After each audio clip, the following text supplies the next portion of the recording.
What's up, guys, and welcome to episode 4 of FNS Sports Media Podcast. I'm Cooper. I'm Aaron. We're glad to have you with us. Glad to have you with us here today. Kick us off, Coops. So today we're going to be going over the AL awards, the 3 main MVP, Cy Young, Rookie of the Year. You go first. All right. We already talked about National League awards, so we're going to kick it off with some American League awards today. Thinking about MVP voting first, I think that best player on the best team. I'm going to go with Yordan Alvarez for AL MVP. I think Alvarez probably should have won the MVP award last year. He was overshadowed by Judge's spectacular season and whatnot. But I just think top to bottom, I think Yordan Alvarez is the best player in the American League. And when it comes to MVP voting for me, I always think best player, best team. So Yordan Alvarez for the Astros. All right. That's a solid pick. He's definitely very good. And he's got off to a hot start this season, too. Sure has. Cy Young Award winner. I think there's a lot of different options out there. You've got your Jacob deGroms, you've got your Garrett Coles, you've got Shohei Ohtani, Alek Manoah, Carlos Rodon. There's a pretty deep bench of people that you can pick from. I am going to. I don't really know. Like, I've got a couple of these guys on my fantasy teams. This year, but I think I'm gonna go with maybe a little bit of a dark horse underdog pick. Give me Dylan Cease from the Chicago White Sox. I think he had just like a phenomenal season last year, under the radar, very quiet. He went 14-8 last year with a 2.20 ERA. And I think the biggest thing there is he made the White Sox competitive. Right, the White Sox have been trash for several years. The rest of the team around him's not great, but he made the White Sox competitive. They went 500 last year, and I think he's a great pick. Plus, he was a super good value on my fantasy team. I was able to keep him for only $5. So really hoping he can do great things. Next to your Rookie of the Year.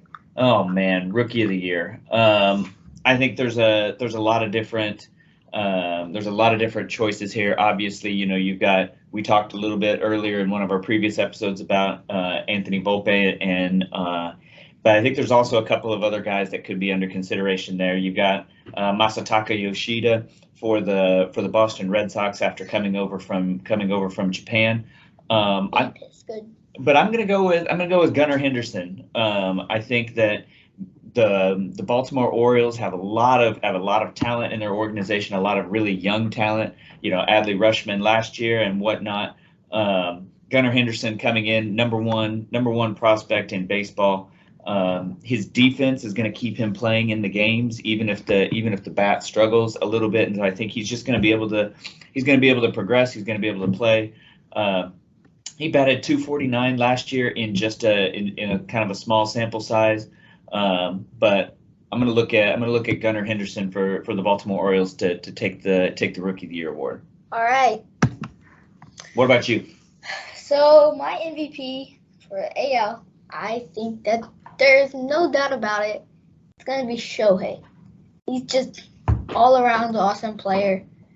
He's just and on an awesome team with Mike Trout. Now, they haven't been good, but he's carried them to almost getting to the playoffs. But yeah, I'm going to go with Shohei. Not a bad pick. He was phenomenal in the World Baseball Classic, and I just think that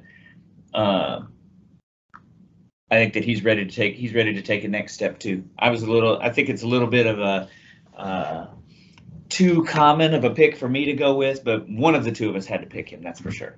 Yeah, definitely.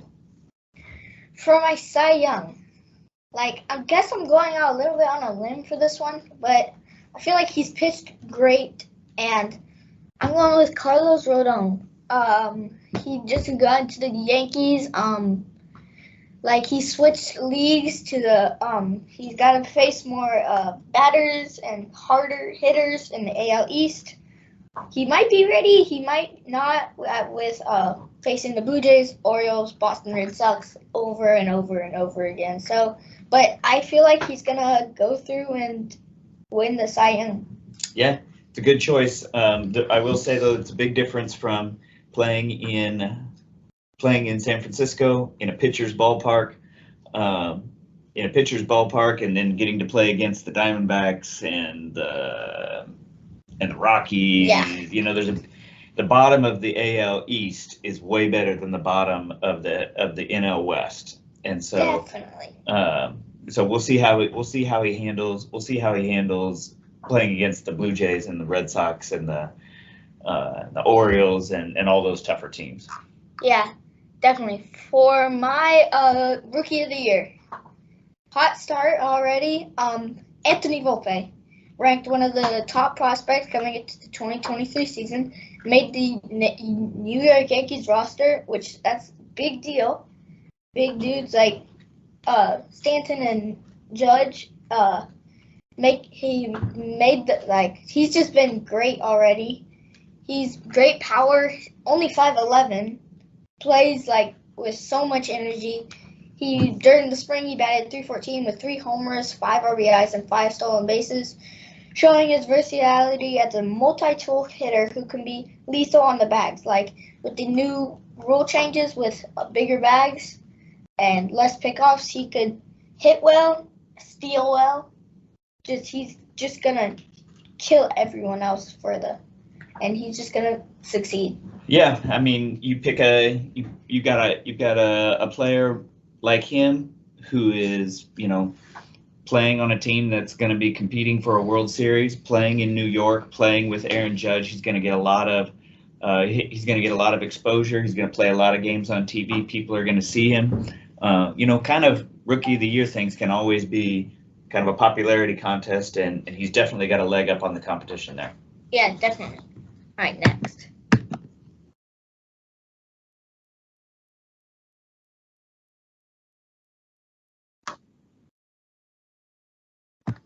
All right, welcome to this news section called Breaking News, Sports News, and where I'm going to be talking about news that's been happening around in multiple sports leagues. And to start off, the Jalen Hurts contract. What do you think? Oh, man. Jalen Hurts had a fantastic season last year. He had a fantastic season last year. He was great, led the Eagles to the Super Bowl. But, I mean, making him the highest paid player in NFL history after one good year seems like maybe it's a bit of a stretch. I'm not sure if I would have done that. Especially putting such a significant portion of your team's salary cap underneath or into just one player. I hope that he can keep it up. He was fantastic last year. It just seems a little risky to me. Yeah. Next, Pirates Ji-Man Choi out with Achilles strain. He's been playing good for the Pirates. Like this, it's gonna hurt them. Yeah, I've been sort of surprised about the Pirates early on in the season. Yeah, definitely they've been playing good. They've been playing pretty good. Definitely not your typical Pirates stuff. I think that could be a big deal for them. Andrew McCutchen is playing like he turned back the time machine and yeah, definitely. Playing like he's 10, 15 years younger the way that he's starting out the season. I just think the Pirates need as much help as they can to keep the momentum going. That's going to be a big loss for them. Yeah. Next, Hunter Green signed an extension with the Reds, 6 years, $53 million. I mean, he's probably the most exciting player on the Reds, right? Most exciting player on the Reds. Throws heat. Fireballer. Throws heat nonstop. One of the strongest throwers or hardest throwers in the game right now. Seems like a pretty good deal. Seems like a pretty good deal for both sides. I hope the Reds can surround him with some talent. Actually, I hope they don't because I want the Reds to be bad as a Cardinals fan. But for Hunter Green's sake, I would hope that the Reds are able to surround him with some additional talent too.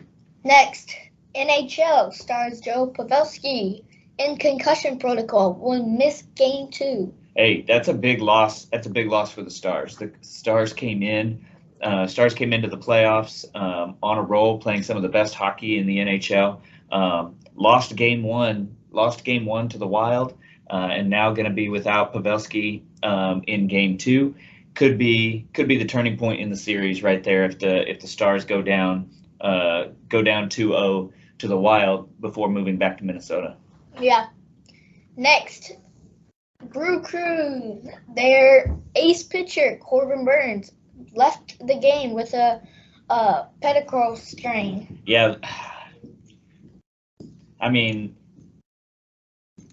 Burns was the centerpiece of my fantasy baseball team.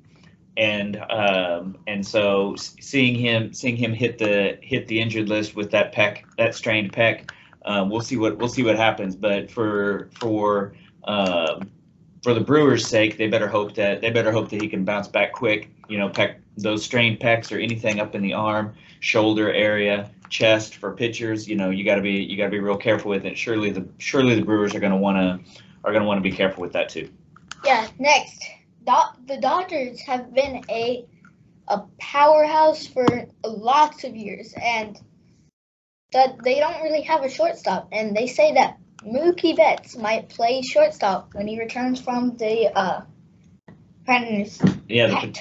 paternity list.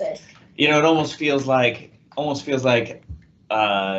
Little League, right? Yeah. Where it's like your best player. He can play everywhere. Put him at shortstop. Put him at catcher. Yeah, put him anywhere. But it's got to be a little concerning for the Dodgers if they're having to fill a spot in the infield with Mookie Betts.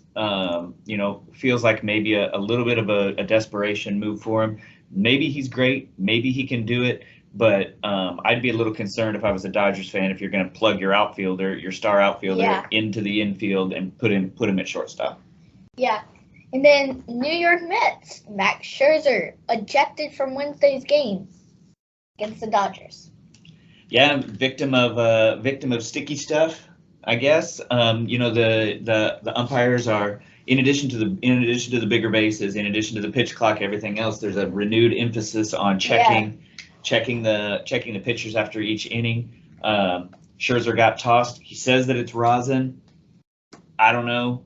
Who knows? Just like the old NASCAR refrain: if you're not cheating, you're not trying. So I don't really doesn't bother me one way or the other. I'm glad that he got caught. But also players are going to be pushing the limits with everything, as they should. Yeah. Cardinals beat the Diamondbacks. Edman and Gorman homer.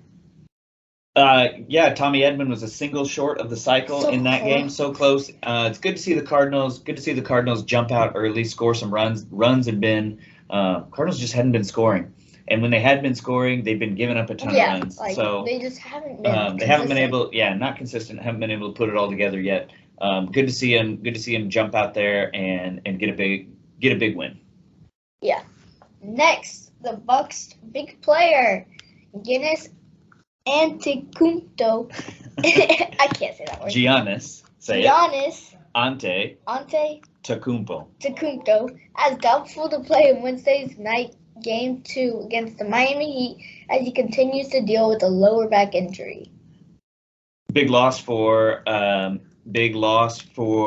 Bucks. The Bucks are looking to make some noise in the NBA playoffs, but it's really hard to beat good teams when anyway. You don't have your and it's even harder. It's even harder when you don't have your star player. So that might be an injury worth keeping an eye on as the NBA playoffs continue. Yeah. All right, guys. That'll be all. Thank you to Clutch Points, ESPN, MLB as always, and then like and subscribe. Hit that notification button. We'll see you guys later.